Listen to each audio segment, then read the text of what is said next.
minutes. We're constantly making decisions about things. Some of them are very important, and some just are kind of when you stop and reflect, well, what were you referencing when you made that choice? Most people don't have any idea. They don't even know where in their brain.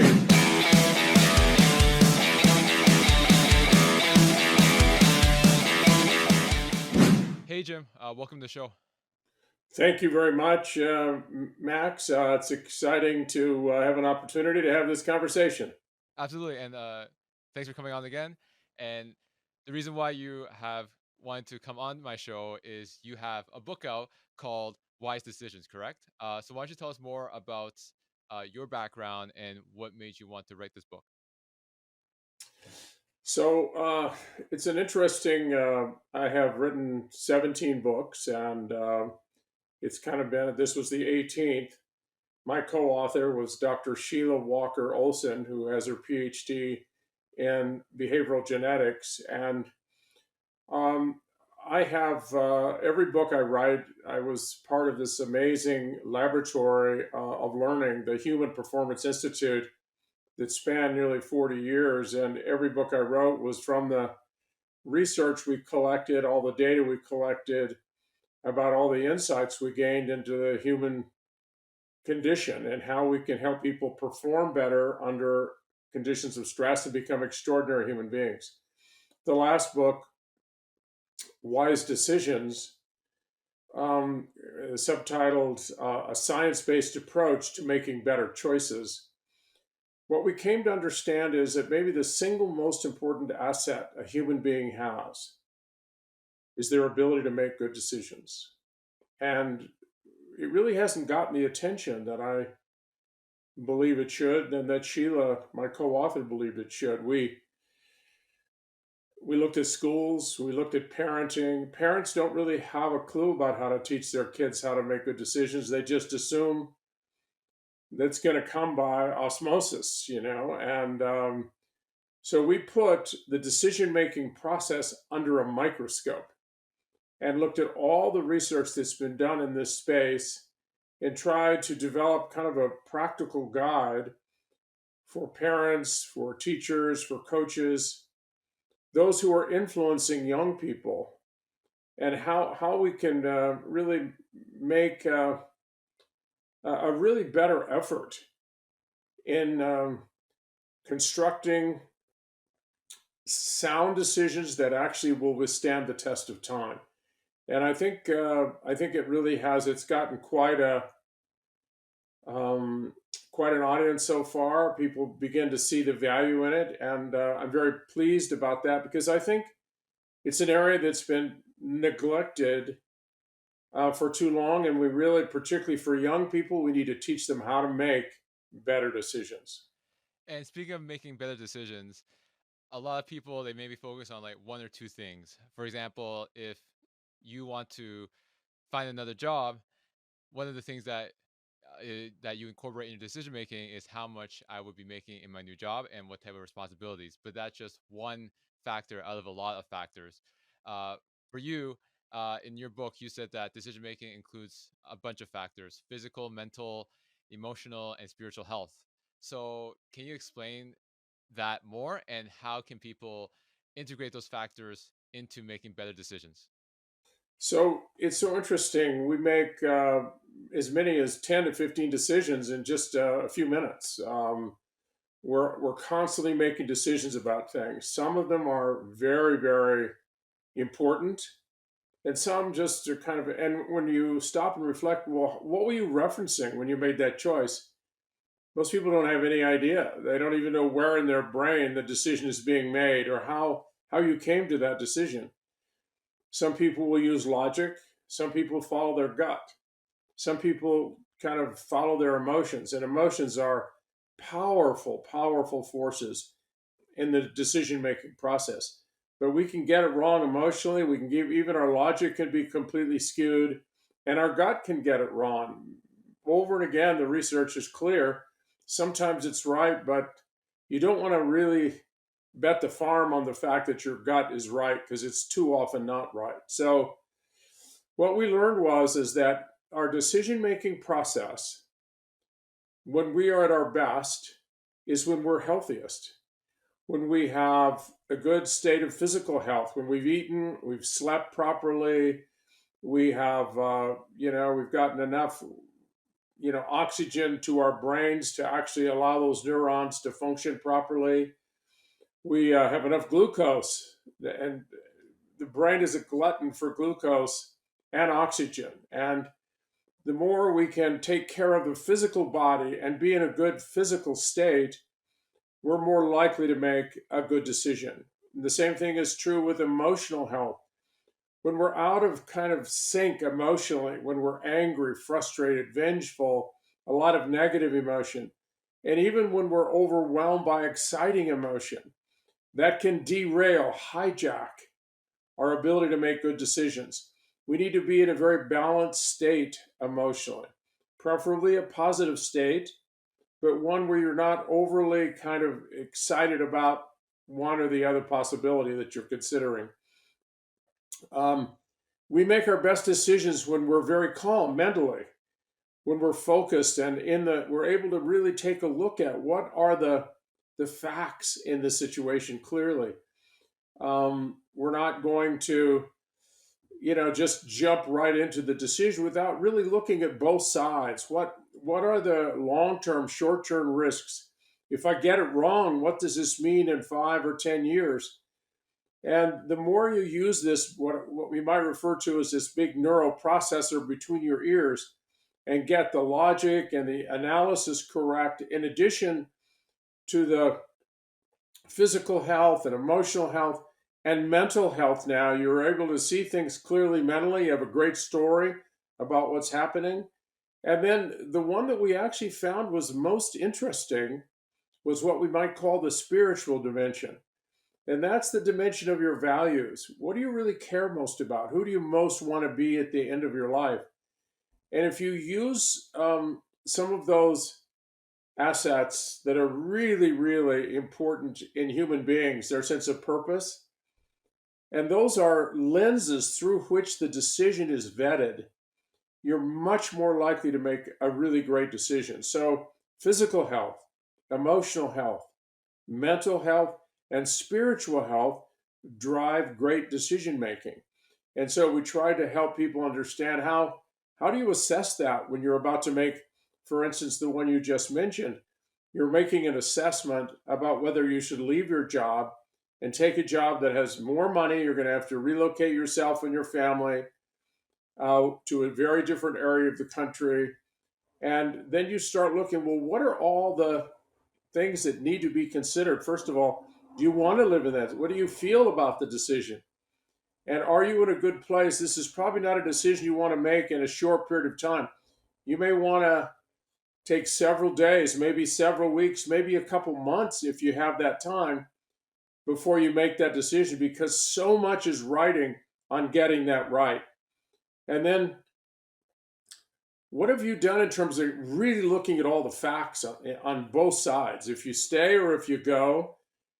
And what are the consequences, short term and long term, if you don't get it right or if you get it right? So you really look at this in a very, very clear way, just the facts of what's going on.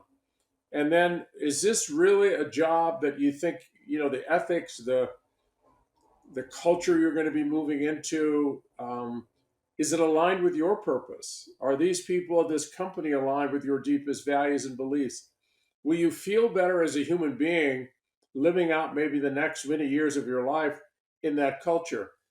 So there are a lot of things to really assess there, and it's uh, it's a little bit of a burden, but we've learned that a single misstep in a decision can change the trajectory of your life for decades, maybe even for the rest of your life. And so, just a decision with a young person to take drugs or to be involved with a gang or with folks who are really involved in things that are really, really, and not in your long term best interest, that decision may have consequences that at the time you thought it was just, there's not really a whole lot writing on this. But if you think about it, you realize this could really set you in motion for something that could really be tragic.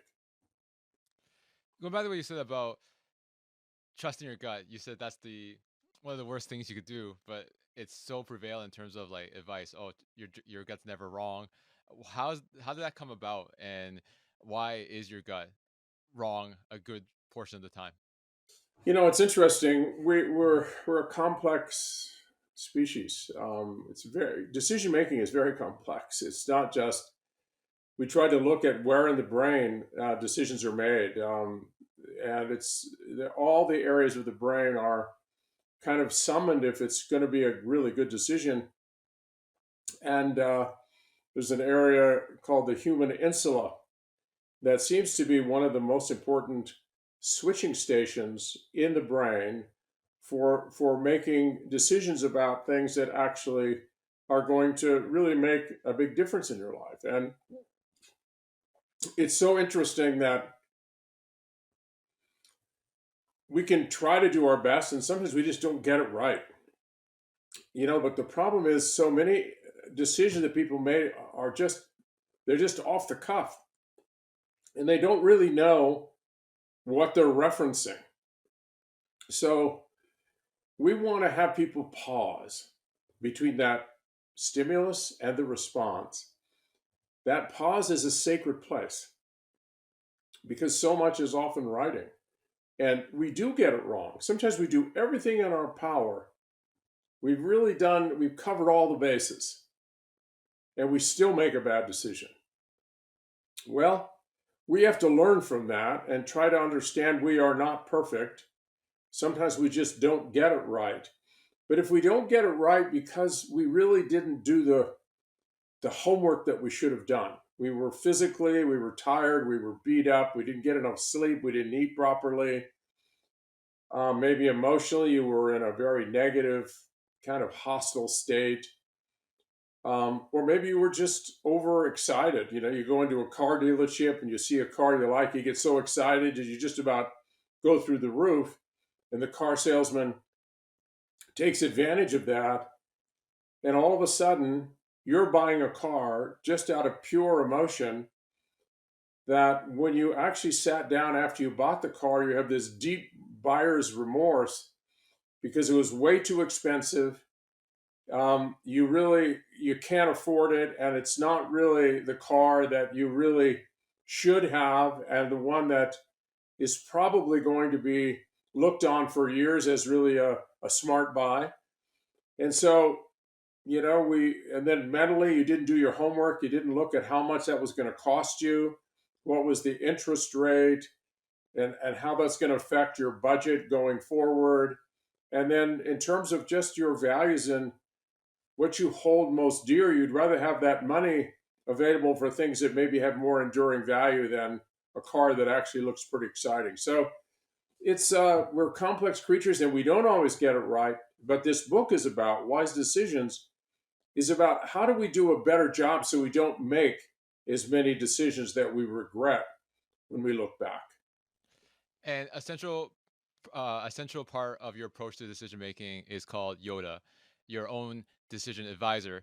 Can you tell us more about that methodology and how that can be incorporated into my listeners' lives? So it's really it was quite interesting when Sheila and I were writing the book. We realized that there's a place that you go to make decisions. There is a part of you that's the decision making um, agent in this process.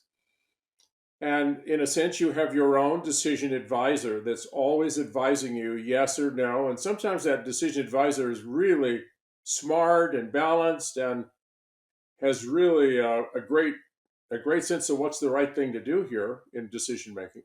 And then we have others that they've never really gotten this capacity that we have up to speed, so to speak. They make a lot of bad choices.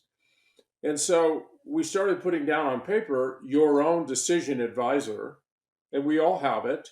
It's almost like somebody sitting on your shoulder, but it's actually in your brain advising you as to how you should make this decision. Sometimes it's just quick, others it's much longer.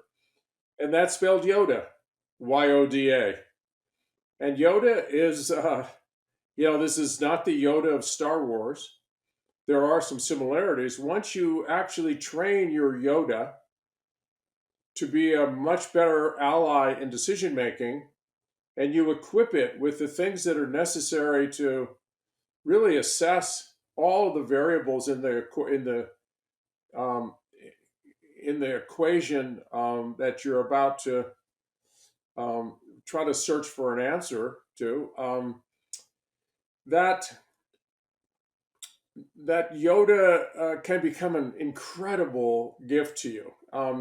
And it enters that pause between the stress and response, um, and actually starts to work some magic. The Yoda in Star Wars was a repository of wisdom, and they had to develop it. Yoda had to be that was a skill set that had to be developed, a capacity for extraordinary superpowers.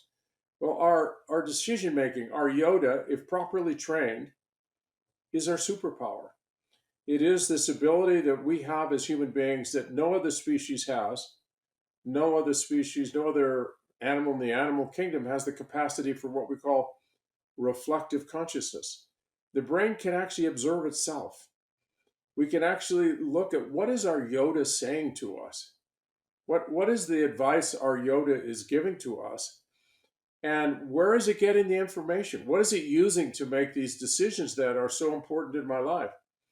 And so you take more control over it, and you begin to upload all those things into that Yoda base, into that reservoir of wisdom for Yoda to be considering in the decision making process. So, and the more you make it a habit, the more you automate that process, the better decisions you make, even instantaneous decisions, whether I should stay up and watch that movie, that late night movie, knowing that tomorrow I have a big presentation and I probably won't be able to exercise before going in if I stay up too late. And I'm in that whole cascade of that one decision actually impacts the kind of success you might have in your presentation tomorrow afternoon, which if you don't link it up, you really think, well, I'm just going to watch. I'll go to bed at 1 or 2 in the morning. And that's not a big deal. But when you look at all the factors, that presentation tomorrow for you is really a big one. And you don't want to be anything less than your very best. So, how about getting to bed early, eating properly, having a great breakfast, maybe a nice workout, go over your notes, and lay it all out so that if it doesn't work, at least you did everything in your power. You controlled all the things you could. And your Yoda was very wise. Your Yoda actually came to your aid and assisted you in doing all the things you should be doing to make to make the right decisions about how to prepare yourself. How can people strengthen their Yoda skills? Well, first of all, it's important to know that we talk a lot in the book about this inner voice. Your inner voice is actually your coach. The way you speak to yourself is a is closest to what I call your command center, where Yoda is actually operating. And we're trying to get the neurological correlates to that, but it's still the scientific community, neurologists, the whole neuroscience area, they're still not 100% certain exactly where this is all taking place. But we do know that there is kind of a central control center where information is coming in and then it is processed, meaning is made, and then in some way it is factored into your version of the world and your ability to make decisions. And the arbitrator is this voice that no one hears but you. And we all have an inner voice. And sometimes that inner voice is very dysfunctional. It's very harsh, it's critical, and we've learned it starts forming actually prenatally. The auditory cortex of a child is actually able to pick up certain sounds, and the the stress hormones that are flowing through the mother actually have an ability to impact the fetus. And eventually, somewhere around the age of 4 or 5, this inner voice, this private voice, starts to take form. And it becomes the accumulation of all the neurological inputs that have been in that child's life to date. And they're normally the mother, the father, or siblings, or school teachers, or coaches. As they get older, they begin to form this narrative inside their head. And this narrative becomes a very critical component of their Yoda. This is your inner coach. You're coaching yourself. If you say you're stupid, you're dumbhead, you can do this, it can be in the I form, I can do this, or I should be doing this, or it could be you. But it is a critical force in the whole decision making, kind of base of from which we make really important um, estimates about what we should be doing in this moment. What's the right choice here? So, the more we can bring really an understanding of what are the most important imperatives in our life, and we actually bring that to um, this decision making process. We talk about a 7 lens vetting process. That before you make a really important decision, there should be certain things that are uploaded that actually are going to actually influence the way the decision is made. For instance, all of us have what we call our best self. Sometimes it's not a fantasy. We're able to bring our very best, the best version of ourselves forward. And we're really proud of that person when it shows up. It isn't always there, but when it does, we're particularly under stress. We really are proud of who we are. Well, we ask people to vet the decision they're about to make through the prism of their best self. What does your best self say about that? And how about we all have a kind of an essential purpose in life? What is the purpose for which you believe you were born? Um, Mark Twain once said the two most important days in your life are the day you were born and the day you found out why. And an old Cherokee Indian wisdom statement is wish is, may you live long enough to know why you were born.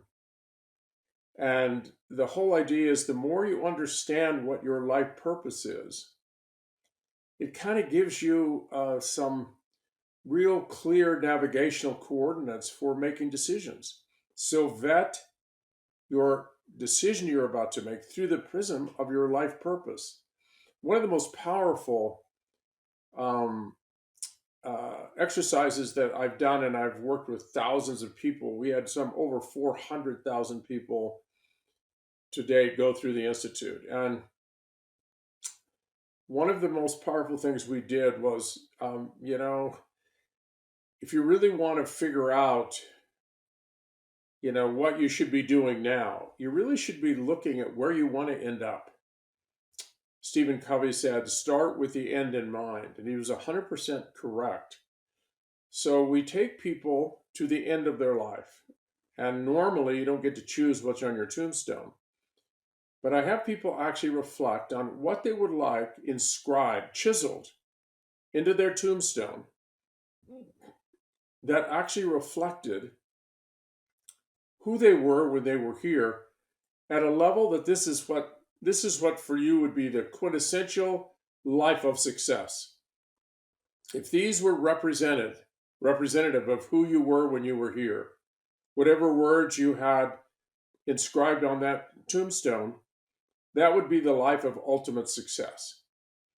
And so it could be 2 short sentences, or it could be a word like filled with integrity or honesty or goodness or kind, whatever it is, or extraordinary mother, father, son, or daughter.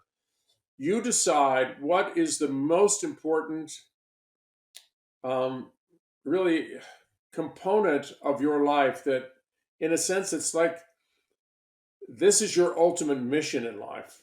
And so then you work backwards. And if those are the assets I want to have, they're not They're not automatically given.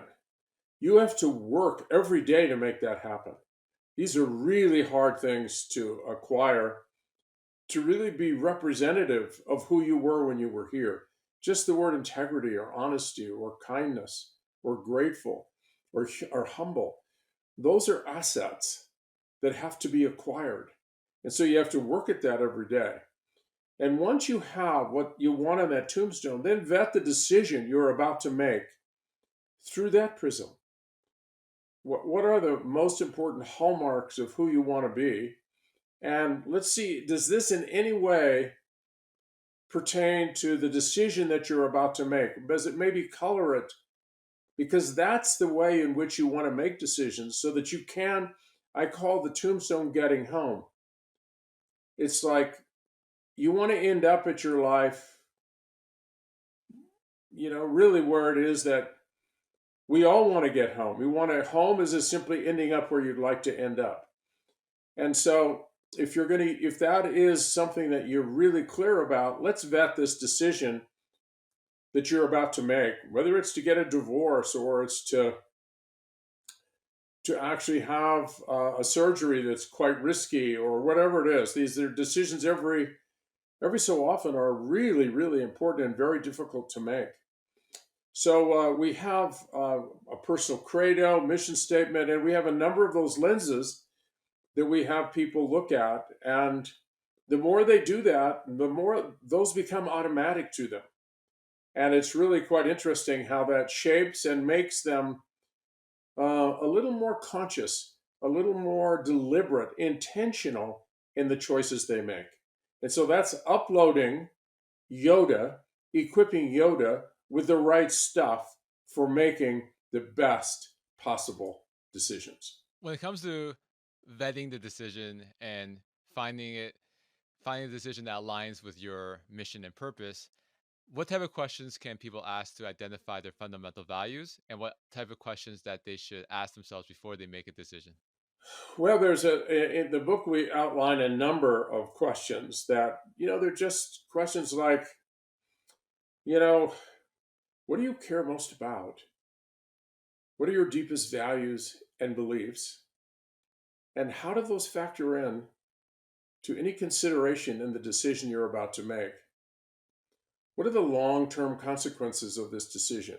Um, if I get it wrong, what could possibly be the, the result? And how convinced are you that you've got it right? And maybe you need to do a little more homework because you really have done not a great deal of deliberation so far. You're just going to kind of make the decision, and you could really, really make a tragic choice here that could affect you, your family, your loved ones for a long time. So it's really important that you put all the facts down, the facts for and the facts against the decision. And have you really looked at all the alternatives? Have you actually looked at all the different choices that are out there? Or are you just kind of narrowing it down to one or two choices when you actually have many more choices, that some of which might be far better than any that you've been considering? And it's so interesting, when you're making a decision, our emotions are sometimes almost referred to as a second brain. Um, there's wisdom in our emotions. Our emotions are always involved in just about every decision we make, for better or for worse. And if you don't want to just kind of push emotion away and just make it pure logic, you want to know what the facts are. You want to know what your logical brain is saying. You look at all the details and facts around it. But then you also want to check with, what are your emotions telling you? What are your feelings? What are the feelings that are bubbling up around this decision? And try to look at them not as something you just need to suppress, but something that there might be some wisdom. Thousands and thousands of years of evolution have equipped our emotional brain with a lot of insights. And there might be something there that you need to listen to. We know that if you're in a very negative or pessimistic state, or in a state of, just kind of wild, hot emotion, it's not a good time to be making decisions. And then what is your gut saying? Your gut is this intuitive, you really don't really have any logical explanation for why you feel this way, but oftentimes there's a wisdom there. It's not always right, but that's another element that you might want to be drawing upon before you make the decision. And then in the final analysis, you take all the things that you know are most important to you, you vet them through those lenses, and you answer those questions that I just raised. And chances are you're going to make a better decision, and you'll be able to live with yourself. If you make a bad decision, at least you know you really went into the very best you could under the circumstances. Going by the way you said about state, right? About your decision making will be heavily influenced whether you're in a positive or negative state. Like I, for myself, like if I'm angry, I'll make an impulse decision that I may later regret. So that's an example of why you should make decisions in Right. a negative state. So why is it important to recognize what state you're in before you make a decision? And when is a good time to make a decision in terms of your state of mind? So, one of the greatest assets we have in life is this capacity, as I said, for reflective consciousness, for reflective awareness. That without awareness, we're kind of like, we can be lost very quickly. But if you're aware of the fact that your emotions are really kind of boiling up right now, and you're getting all kinds of interesting feelings, whether they be anger, envy, frustration, resentment. It can be a whole host, a full range. Some of it could be excitement, just a lot of positive emotion. What's important is to say, okay, where am I on this emotional valence scale? Is it positive or negative? And is it high or low? Am I kind of a little bit bored, dead? I just don't feel a lot of motivation. I'm kind of in a funk. I don't feel that good. Well, all of those feelings and emotions are going to color the decision that you're making. So you may be better if now you realize you're in an emotional state that may not be as balanced and as conducive to great decision making as possible. So you put the decision off after sleeping on it for 24 hours and see how you feel. So we need awareness. What are my emotions? What are they right now that are kind of going through my? Every emotion has its own unique signature in the body, and feelings are the conscious manifestation of that, of all those neurochemicals and all those hormones that are being ignited in this very complex and powerful chemistry of emotion. And they affect, every thought has some kind of an emotional component. You almost can't think of something that doesn't have some emotion tied to it. Well, if we have this ability for reflective consciousness, we can actually tune into that. Here's the emotion. I'm being very illogical here. I'm just going with my feelings. And the more you can actually call your brain out, because so often the brain sometimes is a wonderful fiction making machine. It makes a bunch of stuff up to get you to what you want. Your brain exists to get you to survive and to get you what you need and want. You tell your brain you want this, you want to buy that car, you want that house. If you say it enough, your brain's going to figure out how to get that decision to be the only decision that you can make, because it wants you. That's why that brain exists. So it can actually fabricate, it covers over all the details, like, do you realize what your monthly um, you know bills are going to be on that house, just the electrical bills on that house or on that car? Do you realize how much you're going to pay in interest, and how that's going to affect down the road, just in the next year how much available money you have to spend on things that are maybe even more crucial. So this the brain is capable of actually sabotaging your ability to make good decisions. And it's doing it because you kind of want it to. You kind of want to get these things that you're excited about. I'd like to do this, I'd like to do that. And so the brain kind of selectively focuses on those things that makes that decision almost the only decision you can make at this point.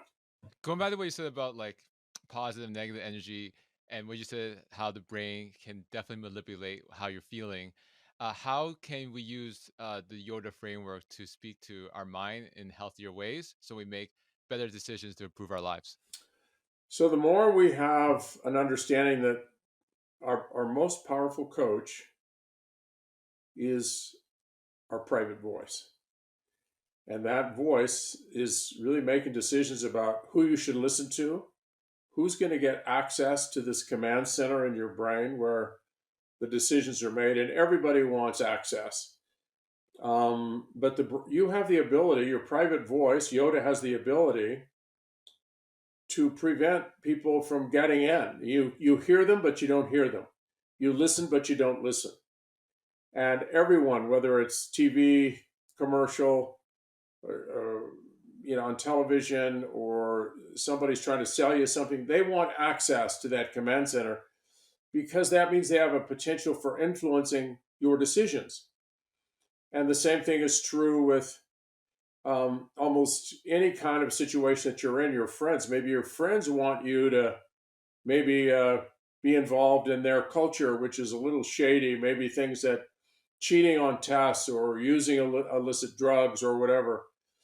And what part of Yoda's responsibility is to decide who should be allowed into that command center, because once they're in, there's probably going to be influence made on the decisions you make. So one of the ways that's really important is to understand that we need to be great gatekeepers. We can't just let everyone in. Sometimes you don't want your parents' voice to come in, but maybe their voice, if you really know that they really want only the best for you, maybe their voice needs to be allowed into that command center and to be somehow brought into the decision making process as to whether you should go to college or not go to college, or whether you should um, take this loan out for the car or wherever, or any of these other issues.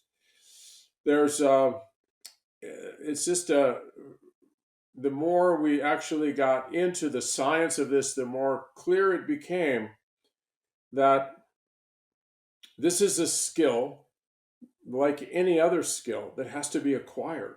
It's not something you're born with. And we actually learn to make decisions by watching those around us make their decisions. So the most powerful, um, real learning for a young child or for an adolescent is watching their parents and how they make decisions. Are they making decisions when they're angry, frustrated? Are they really very careful about how they, and very intentional about important decisions? Do they do their homework? They're always watching you. You may not think they're watching as a young boy or girl, but I will tell you, they're always watching, and then they're seeing how your decisions, particularly the decisions about them, play out in the long run. And if you've been really very unintentional and just kind of off the cuff, making a lot of very bad decisions in the moment because you were overwhelmed with emotion, they learn that, and it becomes part of their repertoire of decision making. And Yoda is really trying to serve as this magnificent internal advisor. Hey, wait a minute, Jim. That's not a wise decision. Consider these inputs. Consider this before you make that decision. Hold on here. It looks like your brain is actually making a bunch of junk up. Don't sabotage your brain, your ability to make good decisions, because you just want it that badly, or you'd like to be able to go out with these folks or do this or do that and drink and drive. There might be a whole host of things that are happening, but a well trained Yoda can stop you in your tracks and say, wait a minute, this is not who I want to be. This is something that actually is tempting, but I really am becoming much more responsible in how I actually make decisions, and this will be an opportunity for me to get better. I want to get better every single day of my life, in terms of the decision making that I have, the decision that I have in front of me every day. And I will make some bad decisions, but I am going to get better. And I'm committing myself, also as a parent, I'm committing myself to bring this out into the open. Let your children see how you make decisions. Sit down and take them through it and actually work it through, because this might be the single most important life skill they have, and virtually no one talks about it. No one actually sits down and teaches people how to make great decisions, and the consequences are often tragic. Obviously, I'm a career podcast, and there's two things that are going on in the world right now.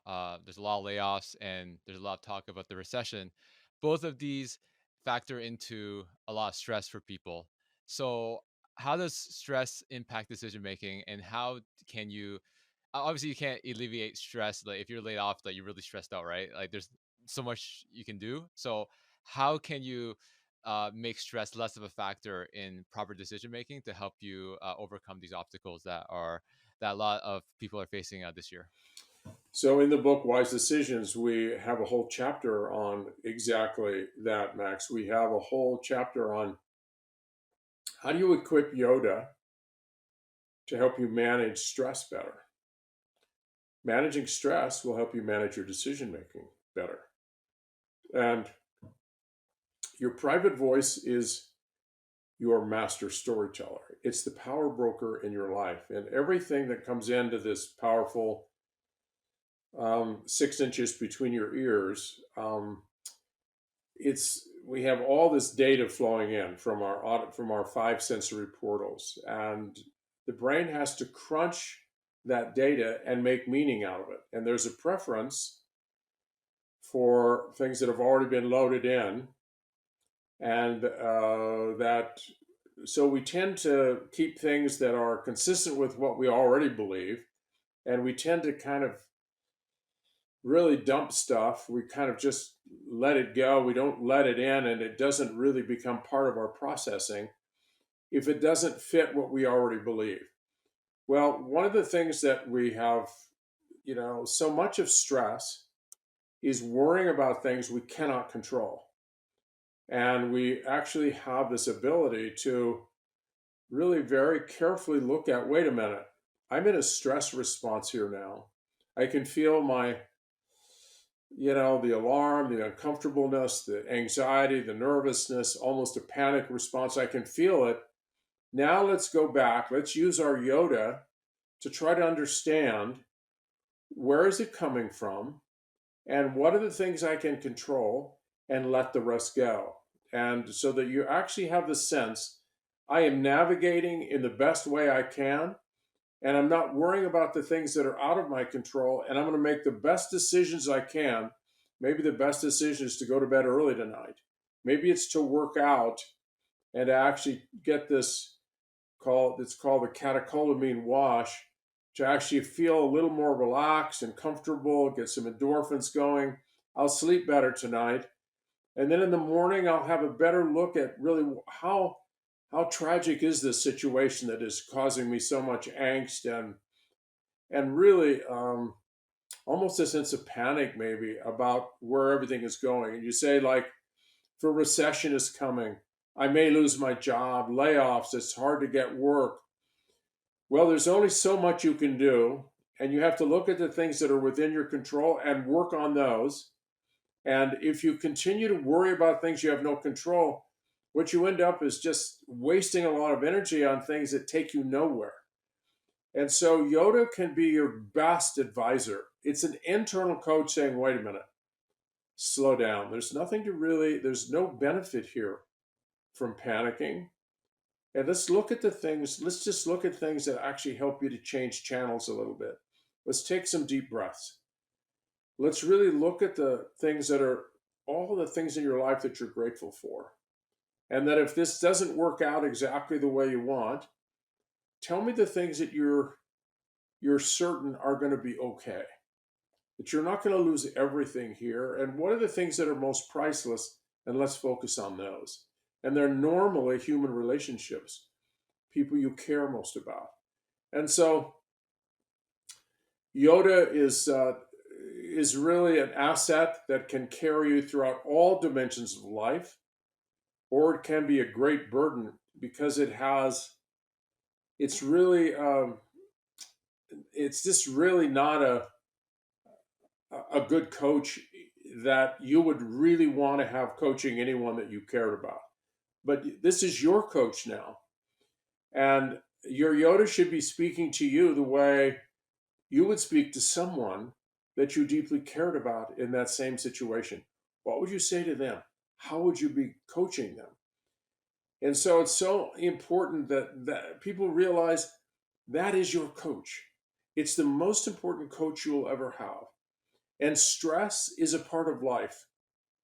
And you don't want to be stress free the rest of your life because the hormones of stress are the hormones of life. If we take those out, there's nothing left. And so the stress and recovery, this what we call oscillation between pushing and between the hormones that may be associated with anxiety or nervousness, and then recovery and renewal, and to clear that out in some way, and then go back into the storm. That's the pulse of life. Every single biopotential in the human physiology is oscillatory. Nothing is a straight line except death. So we want to constantly oscillate in the midst of a raging storm of stress, whether it's grieving or anything else. We don't want to just stay there in a protracted. What kills us is not stress, it's chronic stress. It's stress unabated by recovery. And when your Yoda understands those principles, it can guide you through those storms of life, and they are sometimes inevitable, but you will not, you'll become stronger because of it. You will not become a victim. When you look back on your life, those things that have pushed you the most in life have often been the very things that have helped you grow in confidence and capacity. We don't build capacity by staying safe, by staying on the shore. We have to be in the midst of this raging storm, and then we've got to go to the shoreline, renew and recover, and then back in again. And it's that oscillation between, it's like sprinting and then taking a rest. And that oscillatory principle is something that Yoda can really help advise you in, particularly during moments of great stress in life. Jim, I really appreciate taking the time to come on my podcast to share your book and how to help people improve their decision making. So I want to end this podcast with one last question for you. We talk about decisions throughout this whole conversation, but for you, what was one big decision that you had to make to overcome a career challenge that you had to get to where you are today? That's a great question, Max. When I think about that, I was trained in community mental health, and I was given a big job right out of school, or within just a few years of graduating with my master's and doctorate, um, as chief psychologist and executive director of a very large community mental health center system. And I was at a 23-member board of directors. And I just assumed I would be doing that for the rest of my life. But I ran into an exercise physiologist by the name of Dr. Joe Vigil, who's an Olympic legend. And he and I became good friends, and he started challenging me. He said, Jim, what can you tell me as a psychologist that will help me get more out of my athletes? And I looked at him like a deer in headlights and said, Joe, I have no idea. I know how to help people. I've studied helping people who are really struggling with mental health issues to get healthier. But I have no idea how to take normal, healthy people and make them extraordinary.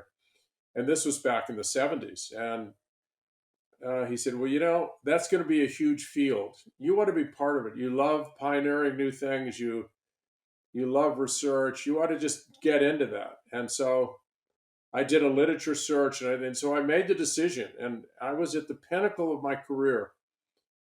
I made the decision to a 23 member board of directors that I was going to go and apply psychology to human performance. And they thought I had duly lost my mind because there was no such thing. And I moved to Denver and set up a private practice, and then eventually moved to Florida and built the Human Performance Institute. But that was a very tough decision. And I lost all my colleagues, all my friends, all the people that I knew at that time. I literally had not a single person who even understood what I was doing. So I kind of went against the grain. But for me, when I look back, I've had one of the most exhilarating careers possible. I am so grateful for Joe Vigil and his prodding me to think about this. And I feel like it was a very good decision for me. And although I have to say it was not made without a lot of angst, and I went into some very vulnerable and treacherous territory, trying to figure out how to make a living and how to maneuver with three young boys, how I was going to make this work. And so it was very challenging, but after it's all said and done, I think it's one of the best decisions I've ever made. Great. And how can people learn more about you and buy your book, Wise Decisions? So Wise Decisions is available. It became available December 8th. It's in everywhere. It's Amazon and book dealers, Barnes and Noble, everywhere. You can reach me. I'm very active on LinkedIn, and my website is Jim-Loehr, LOEHR.com. And I have a lot of my videos and assets and podcasts and everything on both of those sites. And I'm hopeful that our conversation today, Max, will prove to have some value to others and maybe get them thinking about the decision-making process. The book is really designed to bring awareness to something that most people haven't thought that much about. Sounds good. Thank you again, Jim, and have a great weekend. Thank you very much, Max. All the best. Thank you so much for watching. For more content on careers, job search, and self-improvement, make sure to hit that subscribe button.